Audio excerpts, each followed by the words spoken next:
Senhores telespectadores, está diante de nós a torre que é tudo quanto resta do velho castelo da cidade da Guarda. Não vou fazer a história da Guarda, porque já a fiz, mas venho aqui para acrescentar qualquer coisa ao que então disse. Visitámos o Paço Episcopal e eu fiz comentários muito ásperos. Imaginem. Ora bem, quando se faz uma crítica e quando deixa de haver razão para a crítica, também se deve dar notícias. Isto não é só dizer o mal fica dito, depois fazem o bem, mas o bem já se não diz. Aqui estou eu a felicitar a cidade da Guarda por ter posto cobro a uma situação que efetivamente era de desprestígio. E mais, a cidade fez isso no ano de 1999, exatamente 800 anos após a data do seu nascimento. Gostei muito de voltar aqui, sobretudo porque a cidade cresceu imenso. Está outra. Novos largos, grandes avenidas, novas atividades. É uma alegria ver as cidades crescerem assim. E cresceu à custa de quê? Bom, em primeiro lugar, vamos lá ver. Quando se diz crescer à custa, as cidades são como as pessoas. Uma pessoa nasce fundamentalmente à custa de si própria. Ou crescemos à nossa custa, ou nunca chegamos realmente a crescer. Podem ter a certeza disso. Bom, mas também é verdade que há fatores que auxiliam o crescimento ou contribuem para ele. No caso da Guarda, dá-se um certo movimento de despovoamento das aldeias aqui à volta. É sobre essas aldeias que hoje vos vou falar.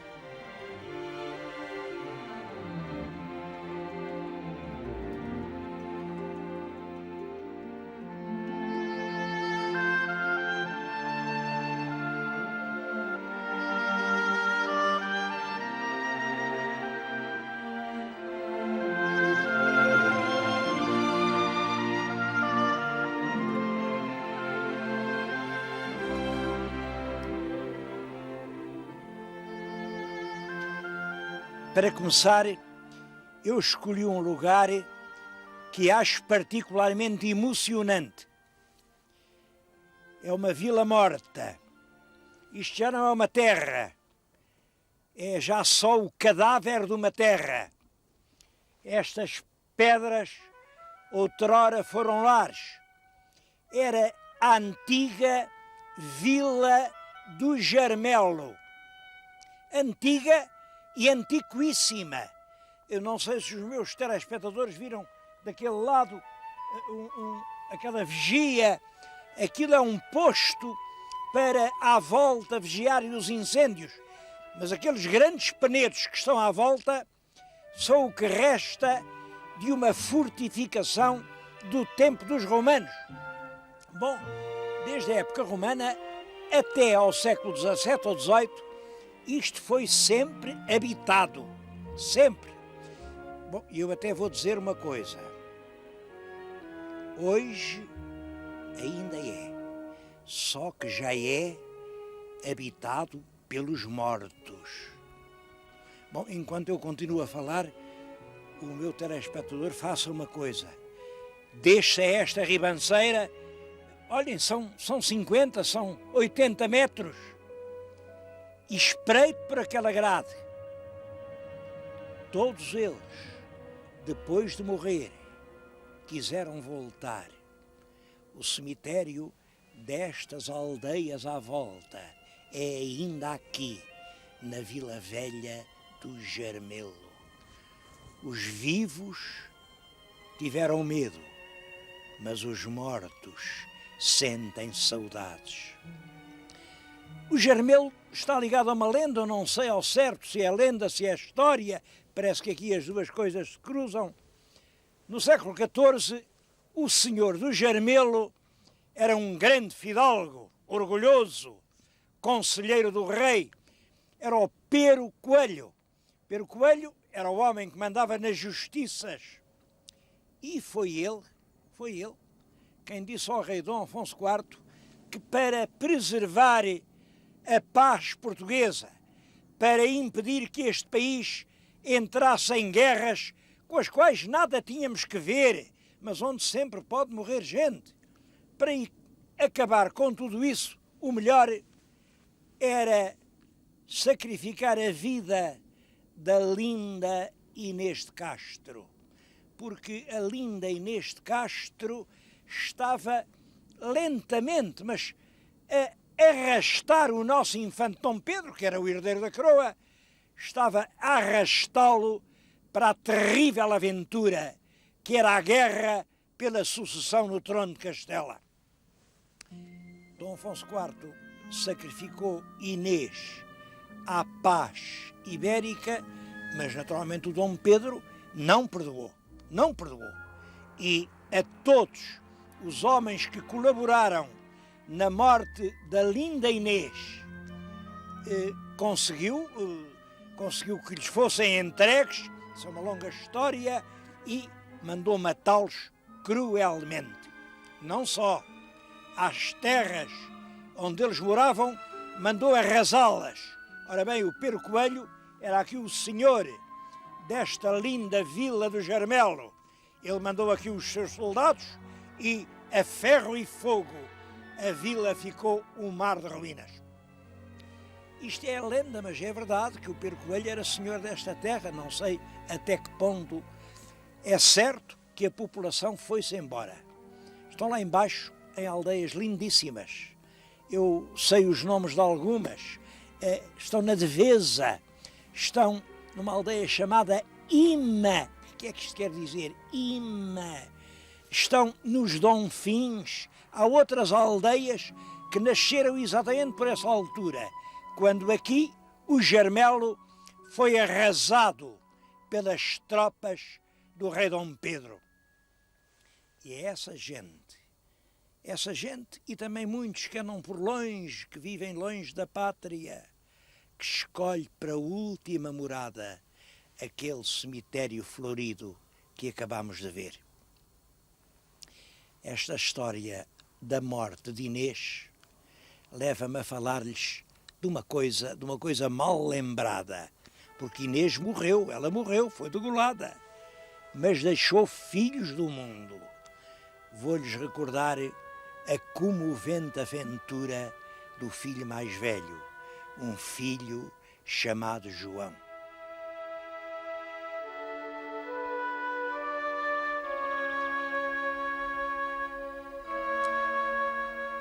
Pretendia, antes disso, mostrar-lhes um monumento muito curioso.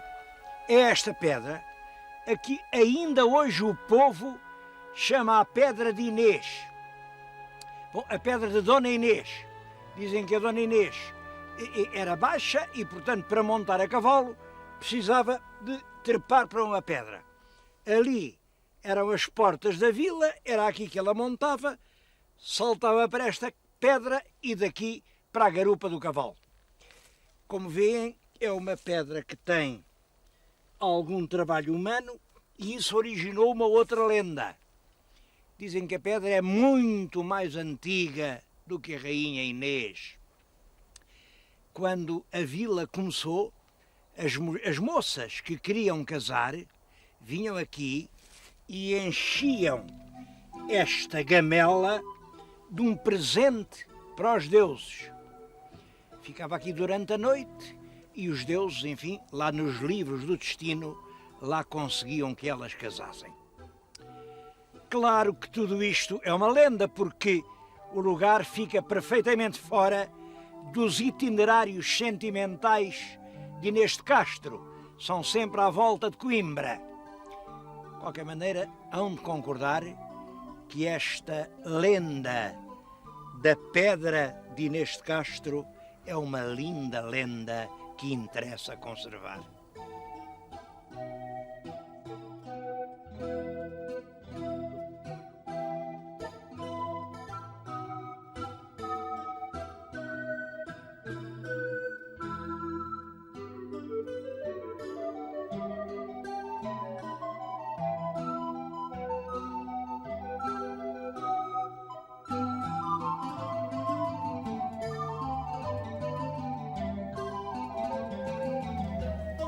Mas eu tinha prometido contar-lhes a triste história do infante Dom João. Que Dom João é esse? É um príncipe português. Ele nasceu, penso que em 1352. Toda a gente sabe quem foi o pai. É o rei Dom Pedro I. 8º rei de Portugal. Toda a gente sabe quem foi a mãe. A linda Inês de Castro, aquela mísera e mesquinha que depois de morta foi rainha. O que ninguém sabe é se o pai casou ou não casou com a mãe. Devo dizer que eu não sei, eu sei lá e os senhores também não sabem. Quem com certeza sabia era o pai, era o rei Dom Pedro. E o rei Dom Pedro jurou sobre os santos evangelhos que é verdade, que ele tinha casado com a rainha Dona Inês de Castro. Como sabem, consagrou a esse casamento os mais belos monumentos sepulcrais que há em Portugal. Na grande igreja de Alcobaça estão os 2 túmulos, Dom Pedro e em frente Inês de Castro. Os anjos erguem-lhes os bustos. Quando soarem as trombetas do juízo final, os olhos de Pedro abrem-se e o primeiro rosto que veem é o de Inês. E Inês, a primeira figura que vê é o seu Dom Pedro. Bom, a verdade é que veio um advogado desperto, chamado João das Regras, e disse: isso é tudo mentira, eles não casaram, mesmo que casassem o casamento não valeu porque eles eram parentes e o Papa não deu licença, um casamento sem licença do Papa não vale nada, portanto ele era bastardo, era ilegítimo, não era príncipe português. Eu cá não sei, o meu telespectador é que vai fazer o seu próprio juízo. A gente deve acreditar mais na palavra do rei dita sobre os santos evangelhos ou na palavra de um advogado extremamente talentoso, como foi o João das Regras, quando quer vencer a causa em que foi constituído. O certo é que, naquela altura, quem venceu foi a argumentação do advogado. Portanto, Dom João, o infante Dom João, não era filho legítimo e foi escolhido para rei de Portugal o mestre de Avis. Devo dizer que o infante Dom João, ele era um homem, o povo gostava muito dele, o povo chegou a aclamá-lo. Diz o Fernão Lopes: nenhum homem consegue governar melhor um cavalo em Portugal que o nosso infante Dom João. Bom, mas ele, além de bom cavaleiro, era burro. Era burro, caiu numa cilada e assassinou a esposa, a Dona Maria Teles, em Coimbra.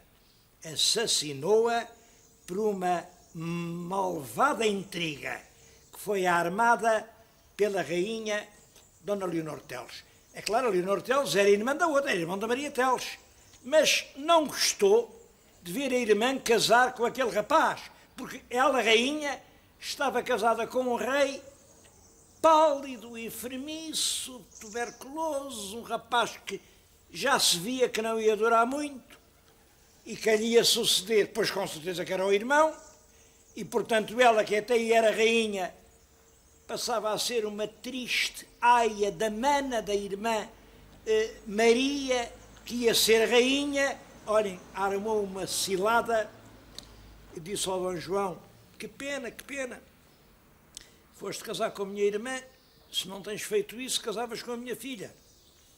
E como sabes, a minha filha é a futura rainha de Portugal. Portanto, se tu tens sabido esperar, casavas com a herdeira do trono e quem reinava eras tu. Mas olha, casaste, paciência, agora és homem casado. Não há nada a fazer, nada. E, infelizmente, a minha irmã nem sequer te guarda respeito. Se tu fosses a Coimbra, havias de ver o que ela faz quando tu lá não estás. E enquanto a rainha Leonor Teles dizia isso, um irmão da rainha afiava um punhal, afiava. E entregou ao infante Dom João. E disse: senhor infante, vai esta noite mesmo a Coimbra. O que é que um homem vai pensar? O infante, no fundo, o que ele queria é ser rei. Galopa para Coimbra, chega lá, arromba as portas do quarto. A mulher era uma boa mulher, tudo o que lhe disseram era mentira, mas ele não quis saber de histórias, apunhalou-a para ser rei. Mas é claro, quem mata a mulher, a rainha disse: aqui del rei, mataram a minha irmã, este homem é um assassino. Perseguiram-no e ele teve que vir aqui para a Espanha, fugido, porque realmente era um assassino da sua própria esposa. Foi por isso que ele não foi rei de Portugal. Andou por aqui, eu estou-lhes a falar aqui, no adro da Catedral de Samora. É um sítio muito ligado à história de Portugal. Ainda tenho projetos de cá voltar. E foi aqui perto que ele morreu. Vou-lhes mostrar 2 lugares. O lugar onde ele viveu e o ponto onde está enterrado.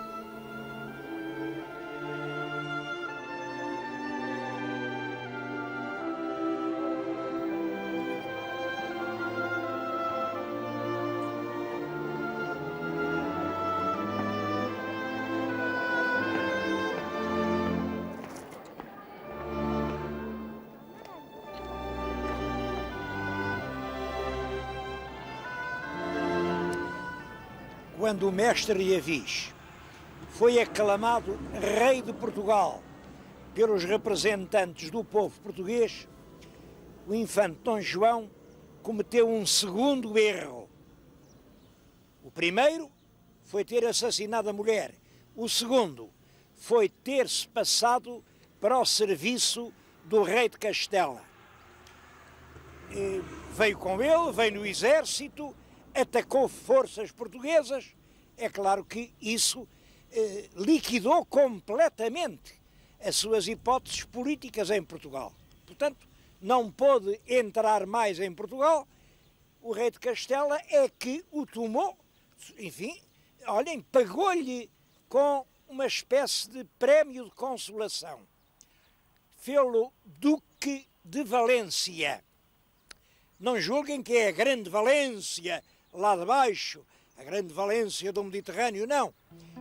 Era uma vilazita pequenina aqui já isto é na província de León. Pelo Duque aqui desta terra. Em todo caso, ele aqui esteve há algum tempo, ainda quis construir no alto do monte um arrogante castelo. Estão a ver, na nossa frente, tudo quanto resta dos sonhos reais do filho primogênito da linda Inês de Castro. O castelo está muito mal conservado. Há uma fachada onde ainda se vê o escudo das 5 quinas, mas acho que é tudo quanto aqui há de português. Esse infante tinha deixado de estar ao serviço de Portugal.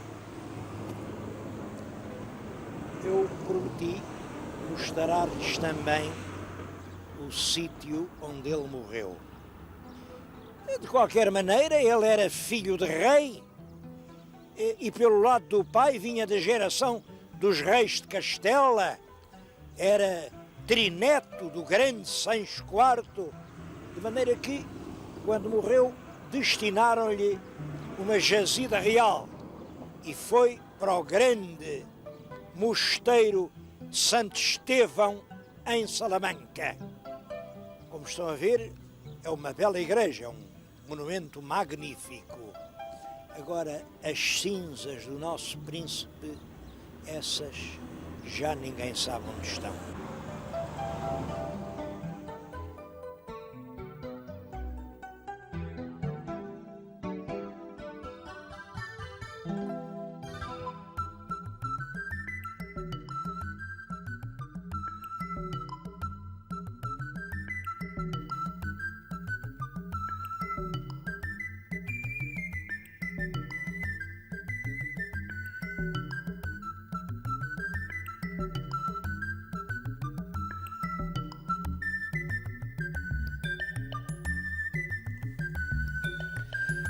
Bom, mas este programa não era tanto para falar do filho de Inês de Castro como das nossas aldeias agonizantes. Eu bem sei que há muita gente que diz isso é um processo que não tem regresso, isso tem que ser assim. Também há muita gente que pensa que este relógio está certo. O que está errado é o sol. O sol é que está errado. Por isso é que ele não aponta a hora certa. Estas aldeias têm vida, e mais que vida, têm futuro. Por toda a Europa está a ser cada vez mais forte o movimento de regresso às origens. As pessoas, como no poema do Junqueiro, deram volta ao mundo, deram volta à vida, e agora querem regressar ao carinho dos seus lares. Há gente que quer voltar. Oxalá encontrem as suas casas de pé.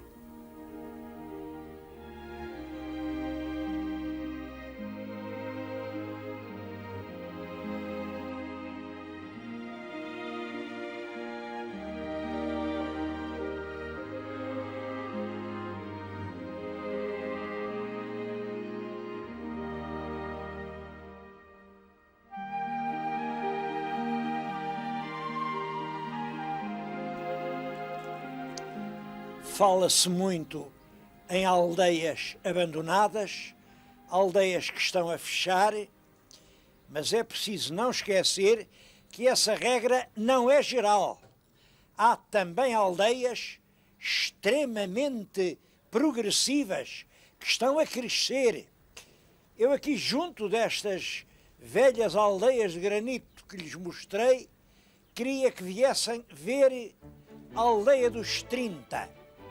Os 30 devem ter sido 30 povoadores que na Idade Média se instalaram aqui, olhem, à volta daquela pequeníssima igreja, é o Espírito Santo, isto aí pelo século XIII. E depois foram ladeira acinda, fazendo as suas casas, e ao mesmo tempo que trabalhavam a terra, eles dedicaram-se a um tipo de indústria. Faziam cobertores de papa. Os meus telespectadores ainda se lembram disso, do cobertor de papa. Era um cobertor com muita lã. É claro, com um frio destes, era preciso um grande cobertor. Hoje já não fazem cobertores de papa, já ninguém usa cobertores de papa, mas continuam a fabricar excelentes cobertores, fios para outros lanifícios. Há aqui na aldeia 4 belas fábricas que empregam mais de 400 pessoas. Resultado, daqui ninguém teve que se ir embora, aqui ninguém deixou cair as casas, e a aldeia dos 30 é um animador e encorajante exemplo de progresso.